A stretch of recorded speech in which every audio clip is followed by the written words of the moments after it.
Hello to my friends out in Toronto. How you doing? This is an old Planet Hollywood t-shirt. Wow, remember those? Yeah, that was quite a while ago, I tell you. Had a great time in Toronto. Toronto's a great place. Great people, great music, great food, great city, beautiful city, just beautiful city. I was in the CN Tower and looking down at everything and standing on the space glass because you're like over 1,000 feet in the air and you're standing on glass. It's just kind of whoa. Similar to the, what's it called? If there's a in Las Vegas, they've got a little tower like that. I forget what it's called. And I was in that one too, but that's a lot smaller. Welcome to the Daily Sobriety Vlog. I'm Boise, your old pal. Ooh, how are you? Today, Monday, May 11th, I have been sober for 14,286 days. That's 39 years, 1 month, 9 days, 469 months, 9 days. Yay! Yesterday I had a real rough day, Mother's Day. A friend of mine who's horrifically still on cocaine and lying and destroying her life and her daughter's life and her mother's life on a Mother's Day weekend. It was like, wow. It was like a screenplay written in hell itself. And it's still going on. It's not been resolved at all, not even close. It's, I think I'll just end all my vlogs by saying, Tori, if you're out there, baby, please seek help. You're sad at this point. It's pathetic. But I had some people from the Temple of Sobriety. They wanted me to answer some questions that were sent in. So that'd be kind of fun today, kind of assessing everything. What's the most significant way your life has been changed between year 1 and year 39 of sobriety? That's a long question. Earlier in another video, and I think it's really cool to point out that nature and the world gives us mixed signals when we first start. Like you don't become strong until you're absolutely weak. So you have to be weak first, and it takes a while incrementally as you gain your strength. So year 1 to 39 is obviously a trajectory that goes, but it takes time. It isn't like climbing the staircase in one step, multiple steps. Let's just say there were 39 steps minimum, one for every year. While I was doing my 12-step program in between that, I haven't been able to keep track of all those steps. That's quite a few steps. Although now that I can't run anymore and I had arthritis take away my knees and I had my knees replaced, because after I became sober, I became a runner and I ran 6 miles a day and became a marathon runner. That got taken away from me too. Wow. And I felt sorry, still do for myself every now and then when I'm walking through the park and someone in their 60s or older runs past me. I'm like, can't help it, I'm envious. I can't run anymore. Walk is all I can do. Bike, elliptical, swim. Yay. But I still continue on. And that's the thing, is like you continue, you keep moving forward. And it's a trade-off. I mentioned before that, Walt Whitman, the great American compromise, you became what you became because you were surviving and going in a direction you perceived as the direction you wanted to go. Got married, had kids, got furniture, got a car, went from the apartment to a house, and then pretty soon, every 10 years, you assess your life, 30 years. Oh my God, where did it all go? I'm 40. Where did my 30s go? Oh my God, I'm 50. Where did my 40s go? And sometimes you just focus on day-to-day thing and you're not doing the big picture anymore. You're just surviving. And there's nothing wrong with surviving. As long as you are alive and surviving and trying to flourish within your family circle and your family dynamic, do not take that for granted. We need our families, we need support system, we need people that we work with. We need to assess, when you're sober, you need to assess yourself. Cheers, a little coffee. You need to assess where you are. So the first few years, I was just concentrating on trying to Sorry, I can't be any more descriptive than this. Trying to get my shit together and keep it together. It's all you can do. You can't do much more. Later on, you become more elaborate with your plans and your dreams and your hopes, and you actually stay kind of focused by it. I mentioned in a video vlog before that I had a great time being 30. Loved it. And everyone was just so disappointed that the Over the Hill party with everything in black with tombstones and vultures didn't bother me at all. Black cake with black icing. I don't know how they did that. So it was fun. I had a good time. And of course, I was the only one that wasn't drinking either. Everyone else was drinking. But to me, I was sober at 27, didn't join the 27 club. They're laughing at me being 30, you're over the hill. I'm looking at it going, I'm alive. This is year 3. I've only, in the words of Karen Carpenter, we've only just begun. So, you know, I was excited. And people were disappointed that I wasn't upset with that. Another thing too is like when I got married, I wanted to get married. And I was ready to get married. And we have this tradition where we have the bachelor party, of course, everyone getting drunk, not me. Everyone's watching pornos and getting drunk and telling dirty stories. Guys being guys, locker room talk. All right. Well, I've got a family that works in heating and sheet metal and construction, and they're very creative people. They literally made a ball and chain. And the groom or the bachelor who's going to get married, 6, 7 guys have to hold him down as he fights, and they shackle that thing to his ankle for the night. And then everyone takes turns kicking that stupid thing and yanking your foot and almost knocking you down and just messing with you. And when it was my turn, I just stuck my foot out and go, hurry up, will you? Jesus Christ, this is stupid. Spoiled the fun for him. Why? I want to get married. Well, yeah, I just, you know, it's a matter of fighting. You're giving up your freedom. You can still be free. You can still live free. You're in America. It's just that if you're not supposed to pork another person, that would be like the violation of your agreement to being married. If that's what you mean by free, I'm sorry, that doesn't work for me. But for some people, that's what they're fighting. Fighting their youth, fighting their bachelorhood going away, acting like a bull that's actually going to finally get castrated after he's ran around the pasture for years. Men are cliches, and I can say that because I'm a man. So we do dumb things like that. But it took a while as I'm slowly progressing. So you actually work on yourself, and you know, they tell you day by day. And there's a cool book, Day by Day book, and it gives you a theme and a focus and a meditation, even a prayer. For those of you that are more scripturally religious than others. But some people, like for me, it's a great way to stay focused, connect with people. My religion is spirituality and connecting with people. Then I feel the true meaning of God when I'm with people, talking with them.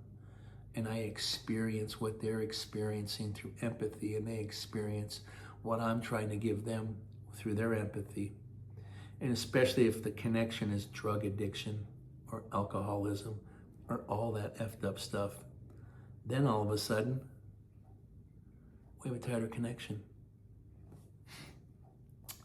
And it doesn't need to be a passage in the Bible that connects us. It's our actual humanity that connects us, because that's what the Bible is trying to represent anyways, is humanity. So they can reach you on a human level. Sometimes we need, I'm more of a plain spoken guy, so henceforth I came with you to hither and, stop talking like that, you know. That doesn't work for me. That doesn't inspire me. That doesn't do anything for me. So day-to-day living your life normally and naturally. And after a while, it becomes who you are. Like after 39 years, it kind of becomes a legacy too. It's kind of an industry unto itself at this point, because I'm doing daily sobriety vlogs and other things for the Temple of Sobriety. I would have never dreamed that. The internet, I mean, it was, I want to say about 12 years ago, maybe lucky 13 years ago. I'm working in Applebee's out in Pasadena, and a guy who's my age, and I'm in my 50s at that point, say mid-50s, maybe 53. This guy's my age. I had a flip phone, because all I did was just call. That's it. Then people would text me to try to get out of a shift, and I'm like, wait a minute. Jay, is that number 4? Hit it twice. It was like, just call. I'm not gonna text. What do you want? No, you have to come in. Otherwise, you have to get your shift covered. You don't get away with it by texting me. I'm gonna write you up, and I'm gonna suspend you for a week. Get your ass in here, or get someone else in here that can do your job. Well, I was always frustrated with that, and I hate technology because, wait for it, I'm old, in case you didn't know. So this guy in the bar was so funny. He's like, honest to God, this is exactly the words that were coming out. Oh my God, brother, what in the fuck is that? This? Yeah. What's that shit in your hand? It's my phone. That isn't a goddamn phone. You're embarrassing us in our generation. Get a smartphone. What is wrong with you? Holy shit. Shame me in front of the whole bar. Been a long time since I've been shamed in front of the bar. Many times I shamed myself by my own behavior back in the day. Cheers. But he shamed me. Oh my God, he shamed me. So I ended up getting a smartphone. And like anybody else, I got cats. So I got 4 cats. So I'm taking pictures of all the cats. I got thousands of pictures of my cats. Love my cats. Your pets are like your children if you don't have children. Close enough for rock and roll, to quote John Cougar Mellencamp. So now people text me. I'd hit it and I would just say, I would text it at first, you need to come in and get your shift covered. And then someone said, you can just hit the thing and talk and it'll do it for you. Really? Now, for some reason, Siri thinks I got some kind of Appalachian hillbilly accent. So when I say something, sometimes I got to double check because that biatch be writing something I didn't say. So it's kind of annoying, actually. But they would text me. And that's an old man bitching about the phone. Did you get it? Yeah. See the connection? Old phone. So anyways, it would text me. And I would say, you have to get your shift covered. Is that right? Okay. No, that's wrong. And otherwise I'll write you up. And then I would send a picture. And it'd be a picture of my cat licking its ass. Foot in the air. And then I have staff members go, did you mean to send that picture? Yeah, I absolutely did. Isn't it fun, these phones? I can actually say something and illustrate it with a picture to enhance the message. Jesus Christ, I liked it better when you had a flip phone. Yeah, I'm glad I got this phone now. I'm glad that guy shamed me in the bar. Thanks, Jacob. I appreciate you shaming me like that. Good job, laddie. You updated me files. I'm very grateful. You fucking shite. But now I'm having fun with the phone. So I'm evolving myself. I still struggle with the phone. But the coolest thing is I'm the oldest fart once again in the Temple of Sobriety. So when I go on a rant about technology, I get 2, 3, let me help you. Holy God, boss, settle down. I remember one time at the restaurant, I actually said to one of the girls, she's like, can I work tonight? No, Jennifer, you're not one of our better servers. Well, no, you don't even know how to work a calendar. What do you mean? Well, I remember when you paid your rent, and by the 4th, the 5th, and the 7th, and the 8th, you called out because you had rent covered. Now, it's the 27th, and the 1st is coming up, and now you know how to do the countdown. Now you want to work to make up the rent because you didn't do it earlier. Well, baby, the 1st of the month comes on the 1st of every month. in case you didn't know. So no. And God, you know why I keep you around? Because I'm the prettiest girl in the restaurant. What? I keep you around for free tech support. Now get the F out of my office. Little hint, I stopped sucking in my gut around pretty women when I was the age of 35. Now I just walk up and go, what's up, baby? You want to pull that BS, you got to try a younger manager that's like in his 20s, okay? Not me. Out. And then I had my car side girl come in. I heard what you said. No. Yeah, I know. Politically incorrect. Yeah. No, but I love it. I think you're great. I love you. And you get the hell out of my office, too.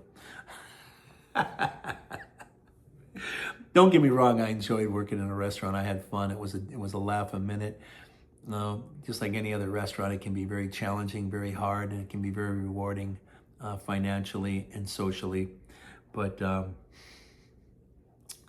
I still get to use my stand-up chops and my comic chops, so it was fun. I had a good, especially in the bar. The Patreons that are in the bar, they will remember some of me humor. It's quite fun, actually. The memories we've had over the past. Cheers. But you adjust as you go along, and it takes years, and before you know it, you've actually climbed the staircase pretty well. Another cool question here. I like this one too. It was God,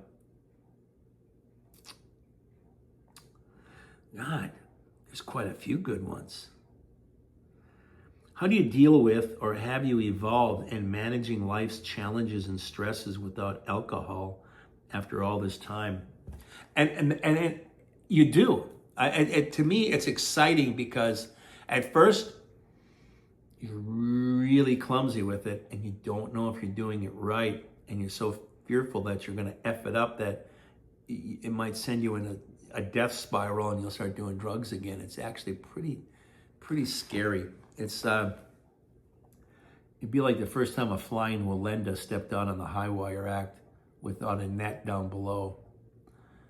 And there's always a safety net. People will help you there's a cottage industry around sobriety nowadays. It isn't like back in the 70s when you had to just be rich and go to, there were only a couple of Betty Ford clinics, and only rich people could afford it.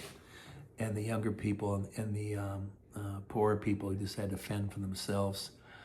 Kind of like the Betty Ford clinic was really cool, but it was kind of like lifeboats on the Titanic. If you were down in Sturridge area, you weren't likely to get a chance to get on there. Matter of fact, the situations were of such with financially that you were actually locked like rats in the cage down below. And just like in the Titanic, when the wealthier people were getting on the boats and they weren't packing them in, they were half full because they give them a little elbow room and let's get them out now. Oh, do make sure you row far enough away so that when the poorer people hit the water, they don't swim towards you and scurry after you like rodents and flip and capsize your lifeboat. Make sure you stay further away from the screams. That's pretty much how the Betty Ford, I mean, I'm grateful Betty Ford started the clinic, don't get me wrong. But at that time, you look back and go, that was a great thing. Yes, but at that time, only rich people could be in there. Remember, that's a theme. You're going to hear that a lot from me. Your economic situation keeps you sometimes from rising to the top or sometimes just getting help. Nowadays, you do, but you have to do it like me, the hard way. Get arrested. Then your choice is going to jail after 3 arrests. Go to jail. All right, I'm in jail. You're going to go to prison. Huh? And you're going to be locked up for 2 years. What? Unless you go through treatment. Okay, what's that? Well, you learn to live without drugs and alcohol and learn to live in a society without being a burden to it. Oh, yeah, I'll do that. How long does that take? It's a few months. Oh, cool. And then you'll be on probation for 2 years. Oh, okay, I'll do that. So it's set up like that. And you learn how to deal with things slowly but surely. That's where they teach you the tools. But even if you know the tools, it takes practice and it takes time before you become comfortable with it. I've told people before, like we had 2 groups of 12. I call this the Dirty Dozens in my group.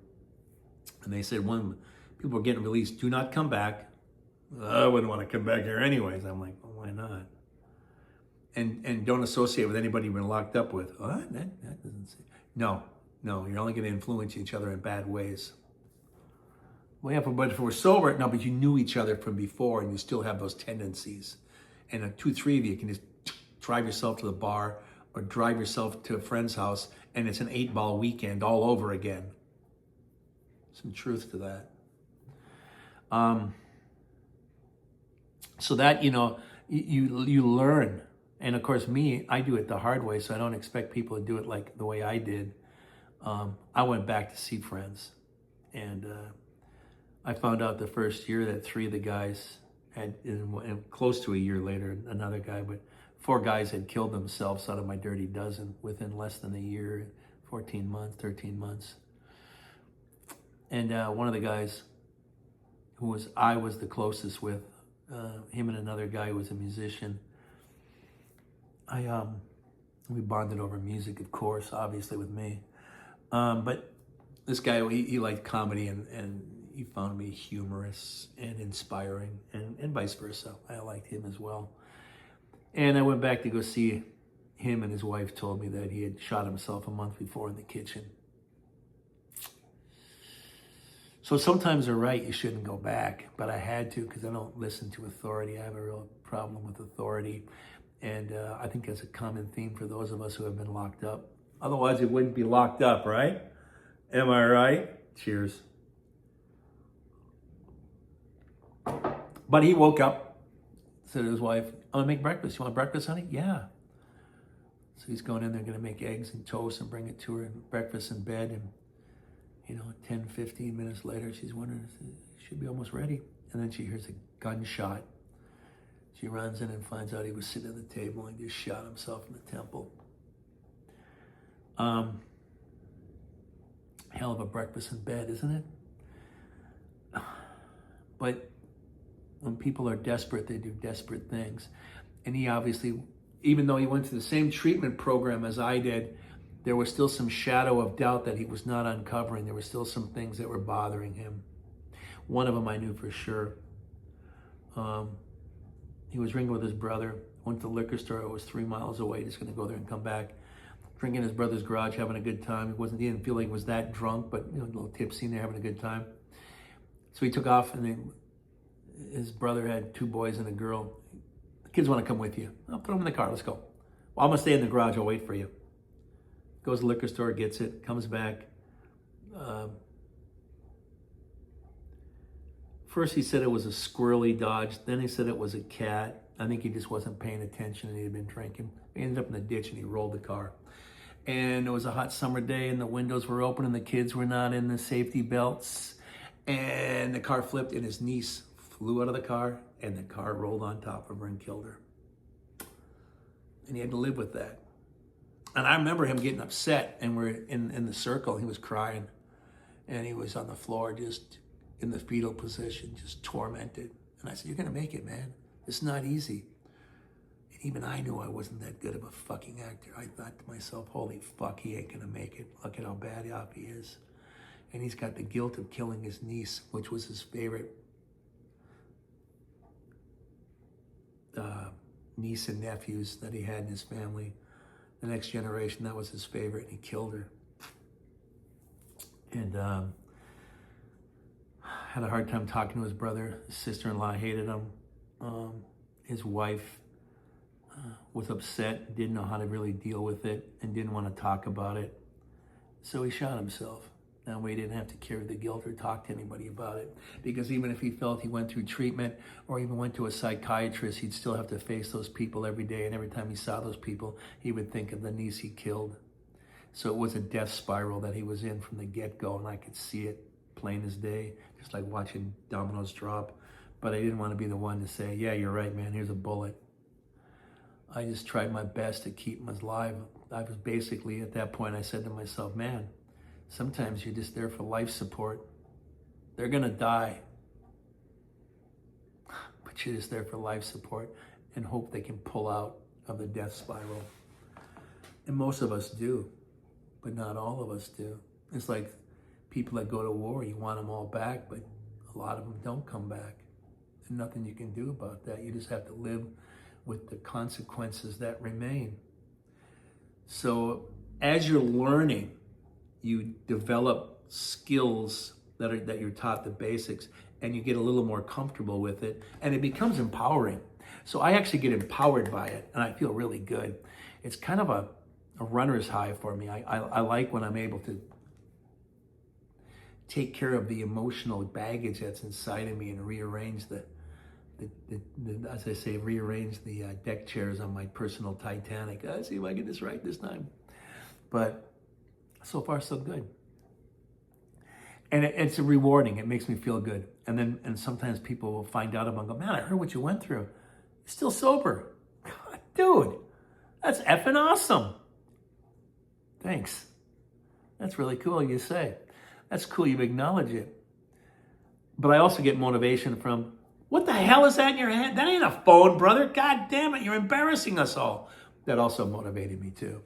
So negative motivation and positive motivation is still motivation. If it motivates you, if you're not motivated either way, you are in a slow spiral. You are in a steady decline. You are heading towards the ground. Are you going to change it, or are you going to accelerate your descent? My point is, we're all in charge of what we do and what we say to ourselves. And I wish you great success.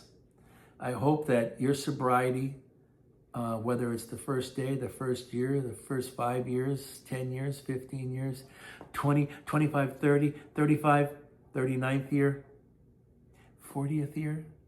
Have you been sober longer than me? That would be cool to meet some more brothers and sisters that I can look up to and say, hey, really awesome. Give me a couple pointers. Yeah, give me one more. Come on, I want more. It's inspiring. We all inspire each other. I get inspired by people that have been sober for only a week just because of the excitement that they generate. It's cool. It's fantastic. And you develop that as you go along. And then pretty soon you're like, wow, that was really stressful. And not for 1 second did I say, man, I just got to get a drink and a line of cocaine and I'll be just fine. F this world. Wow. And just like the night that my stag party ended, they took the key and they unlocked the shackle and I kicked it away, the ball and chain, and I was done. My ankle was sore as hell, but I was done. I was free of it. And that's what reminded me when I just said that about kicking cocaine and booze and actually doing something and being inspired by my response. So you can inspire yourself. And yes, you do find different ways to deal with things. And yes, those old habits will come up like, after this isn't even worth being sober for. I felt that way yesterday on Mother's Day. I didn't act on it, but I also said, why the fuck am I sober if this is kind of shit I have to experience and live through? It'll happen. And if you watch that last vlog, Tori, seek help, baby. You are in a bad, embarrassing, treacherous situation to your own life. But because she's so close to me as a personal friend, I can't get that much more involved in this right now. I got to keep my distance. And I pray for her mother, her sweet mother, that she can pull this together, and her daughter. It's a tragedy. It's kind of funny. I just realized her daughter is a friend on Instagram. She got a hold of me. She just doesn't post much, but she's a nice little girl. And then she's always checking some of my goofy posts that I do. And I go, hey, Hobbs is watching. Hey, Hobbs, how you doing? So it's kind of fun because she's collateral damage of all this stuff, and that's just not fair to that young girl at all.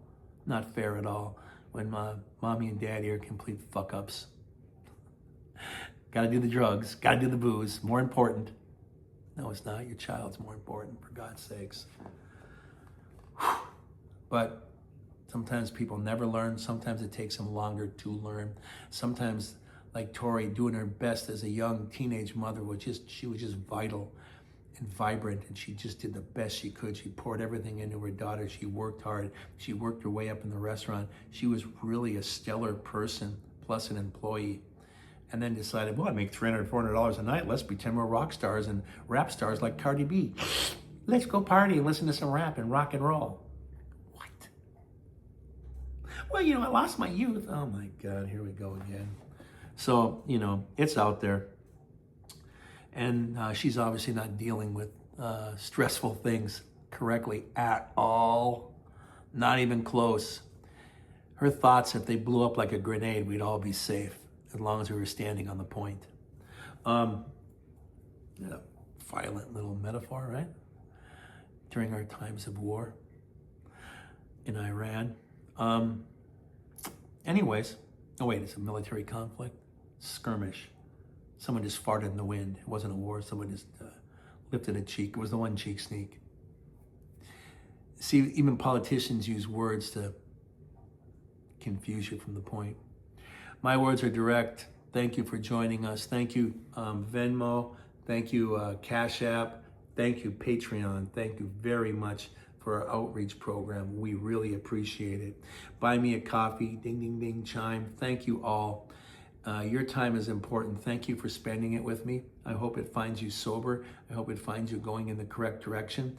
Like and subscribe. Comment down below, because we got people in the community that we really like you could reach out to, and they can talk to you in more detail. I'm just kind of a topical overview.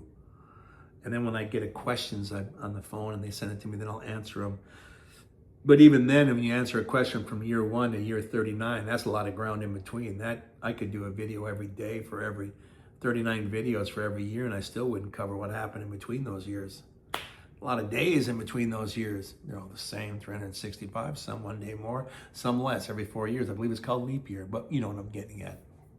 And that's why when you add it up,